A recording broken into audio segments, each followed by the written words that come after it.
அடினே இருப்பேன் வருஷம் ஃபுல்லா வந்து பாத்தீங்கன்னா வைப் பண்ணிக்கிட்டே இருப்பேன். ஐயோ பெருமாளே, இந்த வருஷம் ஆர்சிபி தான் கப் வாங்கிச்சான்னு இப்போ வரைக்கும் வந்து பாத்தீங்கன்னா நம்ப முடியல. நான் ஒவ்வொரு ஐபிஎல் டோர்னமெண்ட்டும் முடியும் போது யோசிப்பேன், ஒரு வாட்டியாச்சும் ஆர்சிபி வந்து பாத்தீங்கன்னா வின் பண்ணாதா, கோலி வந்து ட்ராஃபியை லிஃப்ட் பண்ண மாட்டாரா அப்படின்னு சொல்லிட்டு கனவோட வந்து பாத்தீங்கன்னா தூங்குவேன்.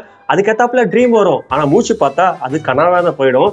ஆனா பாருங்களேன், நேத்து நைட் கூட அந்த மாதிரி ஒரு ட்ரீம் வந்துச்சு, ஆர்சிபி கப்பை வின் பண்ற மாதிரி. ஆனா உண்மை என்ன, உண்மையிலே வந்து பாத்தீங்கன்னா ஆர்சிபி கப் லிஃப்ட் பண்ணி தூக்கிட்டானுங்க.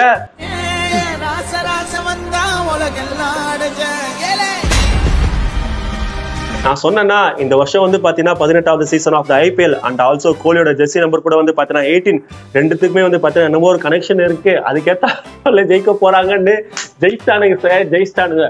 ஒருவேளை கோலியோட ஜெர்சி நம்பர் 2 3 இருந்துச்சுன்னா முன்னாடியே ஜெயிச்சிருப்பாரோ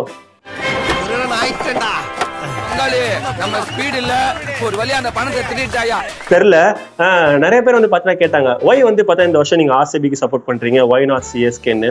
ஒரு மனுஷங்க 18 வருஷமா வந்து பார்த்தீங்கன்னா ஒரு டீமுக்காக சப்போர்ட் பண்ணி போராடிட்டு இருக்காரு, ஒரு கப்பாச்சு வாங்க மாட்டோமான்னு சொல்லிட்டு. அந்த மனுஷனுக்காக தான் நான் சப்போர்ட் பண்ணேன்.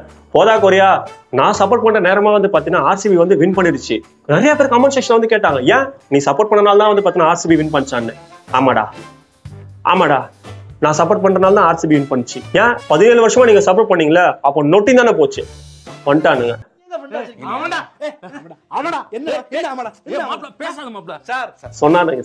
சொன்னானுங்க 18வது சீசன்ல நீங்க தோத்துட்டீங்கன்னா குருசாமி ஆயிடுங்கன்னு சொல்லிட்டு வேற கலாச்சிட்டு இருந்தானுங்க. அப்பப்போ பொம்பளை கப், லேடிஸ் கப் ஒரு கப்பும் வாங்கிட்டு பேசுங்களான்னு சொல்லி கலாச்சிட்டு இருந்தானுங்க. வாங்கிட்டு வா.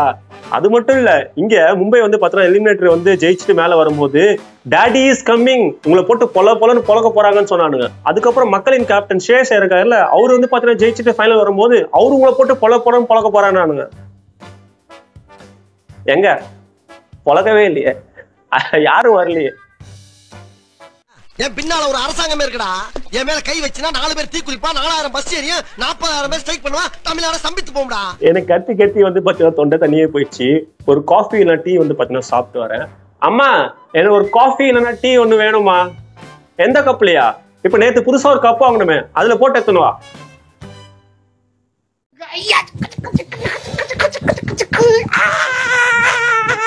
நீங்க வேணா 5 கப் வச்சிருப்பீங்க, ஒரு கப்ல டீ, பூஸ்ட், ஹார்லிக்ஸ், காஃபின்னு போட்டு குடிக்கலாம். ஆனா எங்கிட்ட ஒரே கப்பு தான் இருக்கு. கழுவிட்டு அதுலயே ஊத்தி வேற குடிப்போம்.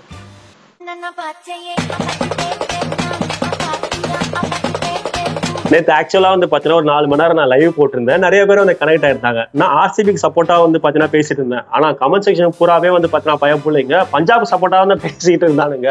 நேத்து ஆர்சிபி வந்து 191 வந்து டார்கெட் கொடுத்தாங்க. அதுவே வந்து பாத்தீங்கன்னா தெரிஞ்சு கம்மி ஸ்கோர் தான். ஏன்னா ஒரு 200க்கு மேல அடிச்சிருக்கலாம்.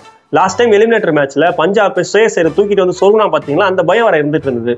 அதிகமா ஆனது வந்து பாத்தீங்கன்னா கோலி தான். 34 பால் வர ஆடி இருக்காரு, வெறும் 43-44 ரன் தான் அடிச்சாரு. அவர் இன்னும் ஒரு 30 ரன் எக்ஸ்ட்ரா ஆச்சுன்னு வச்சுக்கோங்களேன், ஒரு 220 வந்து வச்சிருந்தா கூட கொஞ்சம் தைரியமா இருந்திருக்கும். ஆனா பரவாயில்ல, 191ன்றது நல்ல ஸ்கோர் தான். போலிங் கொஞ்சம் போட்டு டஃப் பண்ணிக்கலாம்னு ஒரு தைரியம் வந்து பாத்தீங்கன்னா இருந்துட்டு இருந்தது. ஆனா இந்த பக்கம் வந்து பஞ்சாப் விளையாடும் போது ஃபர்ஸ்ட் விக்கெட்டே வந்து பாத்தீங்கன்னா ஷெப்பர்டு ஒரு கேட்ச் விடுவானோ, எனக்கு இன்னும் பயம் வந்துச்சு. ஏன்னா எவன் கேட்ச டிராப் ஆகுதோ அவங்க தான் வந்து பாத்தீங்கன்னா கடைசி வரைக்கும் நிறைய ரன் அடிச்சு அந்த டீமை ஜெயிச்சு கொடுத்துட்டு போயிடுறானுங்க. அந்த பயம் அப்படியே பரபரப்பா வந்து பாத்தீங்கன்னா ஆயிடுச்சு. அதுக்கப்புறம் ஒவ்வொரு விக்கெட்டா போக கடைசியா ஸ்ரேயஸ் ஐயர் 2 பால் வச்சு ஒரு ரன்ல தூக்குறானுங்க பாருங்க. ஐயோ, அதுதான் வந்து பாத்தீங்கன்னா டீமோட பிரேக் ஈவன் பாயிண்ட் அங்கதான் வந்து பாத்தீங்கன்னா ஆரம்பிச்சுது. அதுக்கப்புறம் கூட 24 பாலுக்கு வெறும் 55 ரன் தான் அடிக்கணும். சஷாந்த் சிங் இருக்கான், ஸ்டோயினிஸ் இருக்கான். இவனுக்கு 2 பேருமே வந்து பாத்தீங்கன்னா நம்ப முடியாது. ஏன்னா கடைசி வரைக்கும் நின்று ஜெயிச்சு கொடுக்குற ஆளு எப்போ வேணாலும் வந்து பாத்தீங்கன்னா ஆடுவானுங்க. அப்ப கூட பரவாயில்ல, ஸ்டோயினிஸ் அவுட். ஆனா அந்த சஷாந்த் சிங் இருக்கான்னு இன்னும் ஒரு பால் கைஸ், ஒரு பால் அவங்க கட்சின்னு வச்சுக்கோங்களேன், 6 அடிச்சு கப்பை ஜெயிச்சு கொடுத்து வந்து பாத்தீங்கன்னா போயிருப்பான். நம்ம நக்கின் தான் வந்து பாத்தீங்கன்னா போயிருக்கணும். எப்பா நல்லா வந்து பாத்தீங்கன்னா ஜெயிச்சிட்டானு.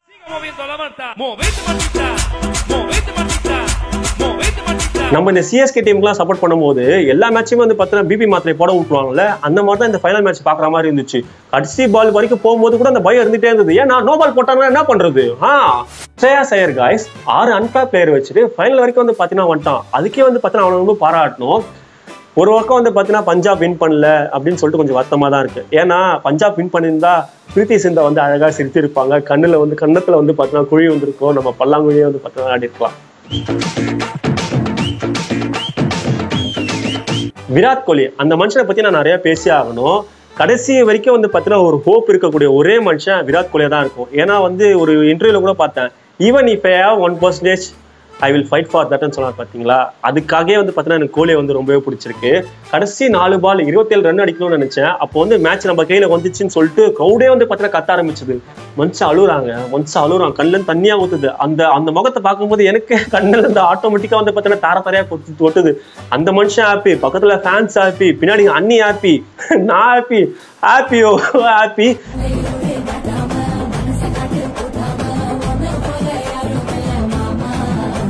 இப்போ வந்து நேற்று ஒரு போஸ்ட் போட்டிருக்காப்ல, அதுவும் ஹார்ட் வெல்மிங்கா இருக்கு அந்த போஸ்ட்லாம் பார்க்கும்போது. This team made the dream possible, a season I will never forgot. We have truly enjoyed the ride over the last 2.5 months. This one is for the fans of RCB who never ever left our side in the worst of times. This one is for all the years of heartbreaks and disappointment. This is for every inch of effort left on the field playing for this team. As far the IPL trophy is concerned, you have made me wait 18 years to able to lift you and celebrate my friend, but it's been absolutely worth the wait. கண்டிப்பா worth. ஆனா என்னை பொறுத்த வரைக்கும் ஆர்சிபியில் இருக்க எல்லா பிளேயர்ஸும் வந்து பார்த்தீங்கன்னா நல்ல பிளேயர்ஸ் தான். ஸ்டார்டிங் ஃபர்ஸ்ட் சீசன்லேருந்து இப்போ வரைக்கும் வந்து பார்த்தீங்கன்னா எல்லா பிளேயரும் வந்து பார்த்தீங்கன்னா வெயிட் ஆட் பண்ணுவாங்க. போலிங்கு பேட்டிங்கு தாறுமாறாக இருப்பாங்க. ஆனால் இன்னி வரைக்கும் வந்து பார்த்தீங்கன்னா ஏன் ஜெயிக்கலன்னு சொல்லிட்டு ஒரு கொஸ்டின் மார்க் இருந்துகிட்டே தான் வந்து பார்த்தீங்கன்னா இருந்துட்டு இருக்கு. இப்போ இருக்க டீம் வந்து பார்த்தீங்கன்னா ஒரு பெரிய டீம்லாம் இருக்க, இந்த பழைய டீமை விட இப்போ கம்பேர் பண்ணும்போது ஒரு பெரிய டீம்லாம் கிடையாது. ஆனால் ஜெயிச்சுட்டு இருக்கானுங்க. என்ன எல்லாருமே வந்து பார்த்தீங்கன்னா அவங்களோட எஃபர்ட்டை வந்து கொடுத்துருக்கானுங்க. இந்த டோர்னமெண்ட் ஃபுல்லாகவே வந்து பார்த்தீங்கன்னா எல்லா மேட்ச்லயும் வந்து ஈக்குவலா வந்து ஒருத்தரும் வந்து பார்த்தீங்கன்னா player of the match award வாங்கியிருப்பாங்க. அதுதான் மேட்ரு. நம்ம கீழே இருந்தாலும் சரி மேலே இருந்தாலும் சரி லாயலா வந்து பார்த்தீங்கன்னா ஒரு டீமுக்கு சப்போர்ட் பண்ணணும்னு சொல்லுவோம் தெரியுமா. அதுக்கேத்தாப்புல 2 பேர் இருக்கானு, கெயில் அண்ட் ஏபி டிவிலியர்ஸ். இந்த ஆர்சிபி வந்து ஃபைனலுக்கு உள்ள போகும்போது தெரிஞ்சவொடனே இவங்க 2 பேரும் ரெடி ஆயிட்டாங்க, ஜெர்சி மாட்டிக்கிட்டு அந்த பவுண்டரி லைன்ல நின்றுட்டு இருக்கானுங்க கைஸ். ஜெயிச்சோன்னு 2 பேரும் ஓடி வந்து கோலியை கட்டிப்பிடிக்கும் போது அவ்வளவு ஹாப்பியா வந்து பார்த்தீங்கன்னா இருந்தது. லாயல்ட்டினா அந்த மாதிரி தான் வந்து பார்த்தீங்கன்னா இருக்கணும். இப்போ இன்னைக்கு 6 மணிக்கு வந்து பார்த்தீங்கன்னா ஒரு செலிப்ரேஷன் ஈவெண்ட் வந்து நடத்துறாங்களா சின்னசாமி ஸ்டேடியத்துக்கு. இப்போ நம்ம கப்பு ஜெயிச்சா இந்த சேப்பாக்கத்துலயோ எங்கேயாச்சும் வந்து கொண்டாடுறோம் தெரியுமா, அந்த மாதிரி ஒரு செலிப்ரேஷன் ஈவெண்ட் வந்து பார்த்தீங்கன்னா சின்னசாமி ஸ்டேடியத்துல பெங்களூர்ல வந்து நடத்த போறாங்களா.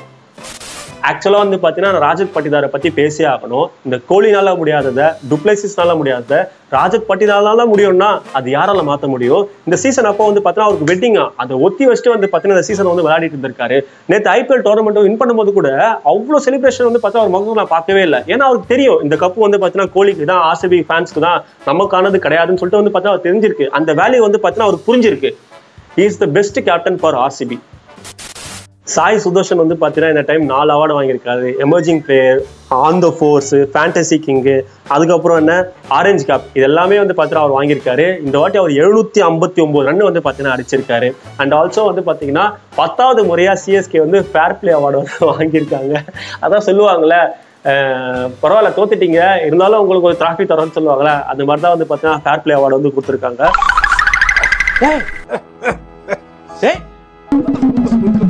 இந்த ஃபேஸ்புக், இன்ஸ்டா டைம்லைனுக்குள்ள போனாலே ஃபுல்லா ஆர்சிபியோட போஸ்டா வந்து பாத்தீங்கன்னா வந்துட்டு இருக்கு. அங்கங்க வந்து பாத்தீங்கன்னா செலிப்ரேட் பண்ணிட்டே இருக்காங்க. அந்த ஊர்ல அவ்வளவு ஃபேன்ஸ் வந்து பாத்தீங்கன்னா இருக்காங்க. ஒருத்தனா கேஸ் சிலிண்டர் வந்து பாத்தீங்கன்னா கொளுத்தி விடுறா, இன்னொருத்தன் லாரி முன்னாடி வந்து பாத்தீங்கன்னா டான்ஸ் ஆடிட்டு இருக்கா, இன்னொருத்தன் லாரி மேல ஏறி நின்று வேற டான்ஸ் ஆடிட்டு இருக்கான். இன்னும் கூட பரவாயில்ல, இன்னும் ஒரு சில பேர்லாம் டிஎன் வண்டியை மடிக்கி பூச்சிட்டு நீ ஆர்சிபி ஃபேனா அப்படின்னு சொல்லுன்றானுங்க. ஆமான்னு சொன்னதுக்கு அப்புறம் தான் வந்து பார்த்தீங்கன்னா விடுறானுங்களா. இன்னும் கூட ஆர்சிபின்னு சொல்லிட்டு கத்திட்டு அப்புறம் விடுறானுங்களா. இந்த டிஎன் வண்டி போட்டவங்களாம் இந்த ஆர்சிபி பக்கம் போறீங்கன்னு வச்சுக்கோங்களேன், கொஞ்சம் பார்த்து போங்கடா, ரன்ன கொடூரமா வந்து பார்த்தீங்கன்னா தெரிஞ்சிட்டு இருக்கானுங்க. அதுக்கேத்தாப்புல சிஎஸ்கே ஃபேன்ஸ்க்கு நான் ஒன்று சொல்றேன். ஃபர்ஸ்ட் டைம் வந்து பார்த்தீங்கன்னா ஆர்சிபி கப் வாங்கியிருக்கு. அவனுங்க இப்படிதான் பண்ணுவாங்க, அதை நம்ம அட்ஜஸ்ட் பண்ணிக்கணும். ஏன்னா 5 வாட்டி வந்து பார்த்தீங்கன்னா நம்ம கப் வாங்கியிருக்கோம், ஒரு மெச்சூரிட்டியில நம்ம இருப்போம். அது நம்மளுக்கு பழகிச்சு. 5 கப்பு வாங்கி நம்மளுக்கு பழகிச்சு. ஃபர்ஸ்ட் டைம் வாங்கியிருக்காங்களே, அதனால வந்து பார்த்தீங்கன்னா கொஞ்சம் பொறுமையா இருங்க. அவங்க கலாச்சாரம் வந்து பார்த்தீங்கன்னா அமைதியா வாங்கிக்கோங்க. ஏன்னா இந்த வாட்டி வந்து பார்த்தீங்கன்னா நம்ம டிஃபீட் வாங்கிட்டோம், அதை நம்ம அக்செப்ட் பண்ணி தான் ஆகணும். இந்த பத்ரிநாத் ராயுடு வாயிலெல்லாம் தூக்கி தான் வைக்கணும். கொஞ்சம் கூட மனசாட்சியே இல்லாம வந்து பார்த்தீங்கன்னா ஆர்சிபி தோக்கணும்னு எண்ணத்திலே வந்து கமெண்ட்ரி தான் பண்ணிட்டு இருக்கானுங்க. ஏன் அவ்வளோ காண்டுன்னு தெரியல. சரி, ஆர்சிபி ஃபேன்ஸ் மேல வந்து பார்த்தீங்கன்னா எல்லாமே கோபமா இருக்காங்க, ரைட், ஓகே. கோலியை பிடிக்கலையா? கோலி அந்த டீம் இருக்க பிளேயர்ஸ் உங்களுக்கு பிடிக்கலையா? அவ்வளோ வன்மமா இருக்கீங்க. சிஎஸ்கேவே கப் வாங்கிட்டு இருக்கணும்னா அப்புறம் சிஎஸ்கே தனியா விளையாட மட்டும் தானே எல்லா மேட்சும் வந்து பார்த்தீங்கன்னா கப் வாங்க முடியும். ஏன் இவ்வளோ வன்மத்தில் இருக்கீங்கன்னு தான் சுத்தமா வந்து பார்த்தீங்கன்னா தெரியல. மை டியர் ஆர்சிபி ஃபேன்ஸ், கொண்டாடுங்கடா, பண்டிகையை கொண்டாடுங்கடா. இந்த வருஷம் ஃபுல்லா வந்து பாத்தீங்கன்னா கொண்டாடுங்க. எவ்வளவு ட்ரோல் பண்ணணுமோ எல்லாரையும் வந்து பாத்தீங்கன்னா ட்ரோல் பண்ணுங்க. இவனு எவனை வந்து பாத்தீங்கன்னா இனிமேல் பொம்பளை கப்புன்னு உங்களை கலாய்க்கவே முடியாது, கப்பு இருக்கான்னு சொல்லி கேட்கவும் முடியாது, தூக்கி காட்டுங்க. ஓகே. அண்ட் ஆல்சோ வந்து பாத்தீங்கன்னா இந்த ஆர்சிபி ஃபேன்ஸுக்கு இன்னொரு வாட்டி சொல்றது என்னன்னா, next season the real daddy is coming.